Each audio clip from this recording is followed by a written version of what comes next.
Hello, today I'm in Mercedes B180. In this video I'll show you how to manage automatic transmission. In the beginning, take a look behind the right side of the steering wheel. Right here we've got the lever for the transmission. Press brake, start the car, and now pull the lever downwards to enable neutral.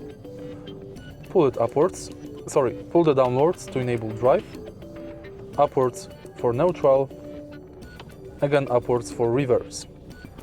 To enable park, press button located on the top of the lever. You can see your current transmission mode on the instrument cluster.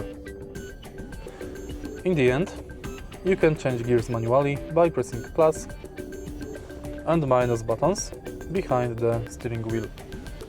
If you find this video helpful, please like, comment and subscribe.